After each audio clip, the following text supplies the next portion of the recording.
Baik, selamat pagi anak-anak. Kita bertemu lagi dalam materi pengaruh perubahan dan interaksi keruangan terhadap kehidupan di negara-negara ASEAN. Langsung saja yang pertama yaitu ada perubahan ruang dan interaksi antar ruang akibat faktor alam. Kondisi alam dan kondisi sosial negara-negara ASEAN yang relatif homogen dan saling membutuhkan memudahkan interaksi antar satu negara dan negara lainnya. Banyak faktor yang menimbulkan berbagai bentuk interaksi antara negara tersebut, antara lain faktor iklim dan faktor geologi. Yang pertama, ada faktor iklim. Di sini faktor iklim diakibatkan oleh lokasi negara-negara ASEAN yang berada di antara benua Asia dan benua Australia. Karena itu menyebabkan wilayah ini memiliki pola arah angin yang berganti setiap setengah tahun sekali. Di sini disebut angin muson timur dan angin muson barat. Masing-masing dua angin tersebut menyebabkan terjadi musim kemarau dan musim hujan. Wilayah negara-negara ASEAN juga dipengaruhi oleh iklim fisik. Iklim fisik sendiri dipengaruhi keadaan fisik suatu wilayah seperti perairan laut, pegunungan, dan daratan. Negara-negara ASEAN terkadang mengalami perubahan iklim yang tidak terprediksi. Perubahan iklim ini memicu terjadinya berbagai bencana alam klimatik atau bencana alam yang disebabkan oleh faktor-faktor iklim. Coba di gambar ini yang pertama ada kekeringan, yang kedua ada banjir, dan yang ketiga ada kebakaran hutan atau kebakaran lahan. Dalam upaya menangani bencana di kawasan Asia Tenggara, ASEAN melakukan kerjasama antar negara anggotanya. Berdasarkan kondisi iklim matahari, fisik ataupun muson, hampir seluruh negara ASEAN memiliki kesamaan kondisi. Kondisi iklim yang sama inilah membuat negara-negara ASEAN ini bahu-membahu untuk saling membantu. Yang kedua ada faktor geologi.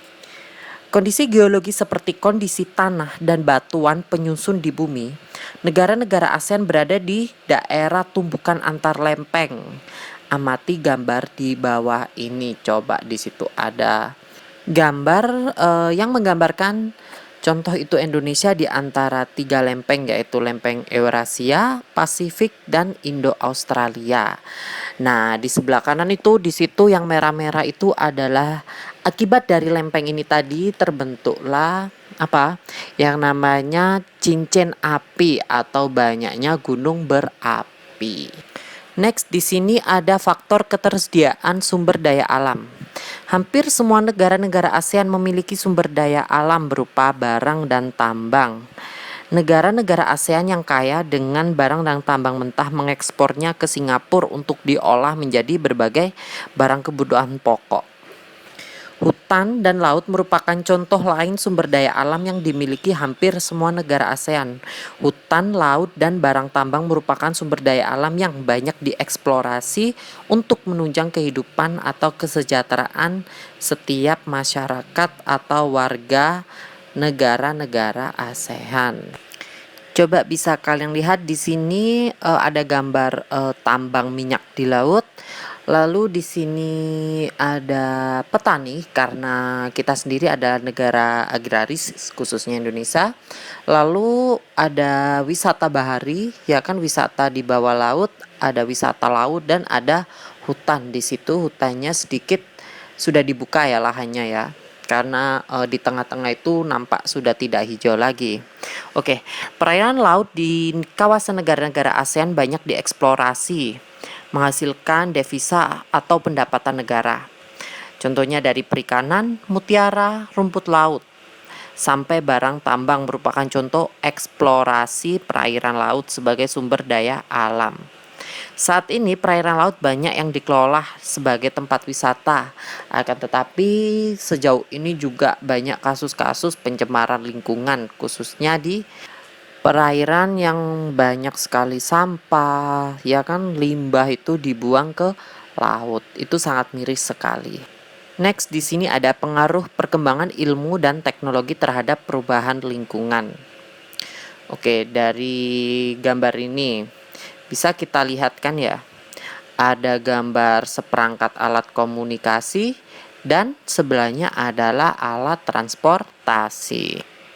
Perkembangan ilmu dan teknologi sendiri berpengaruh terhadap berbagai aspek kehidupan manusia.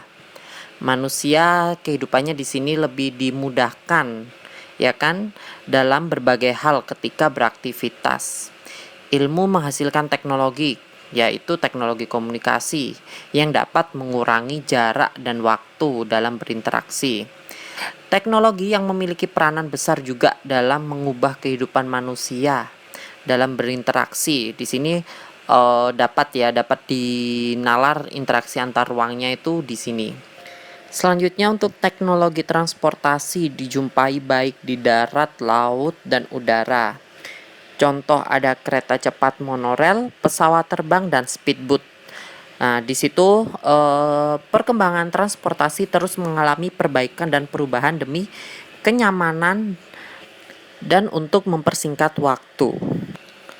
Next, di sini ada perubahan yang terjadi dalam kehidupan masyarakat ASEAN diakibatkan oleh teknologi transportasi dan komunikasi. Di sini disebutkan dari aspek sosial, ya kan? Aspek sosial itu bertambahnya jumlah penduduk, kebutuhan, transportasi, maraknya perdagangan, kerjasama luar negeri, dan selanjutnya yaitu ada dari segi ekonomi, lalu ada budaya, dan yang terakhir ada keamanan.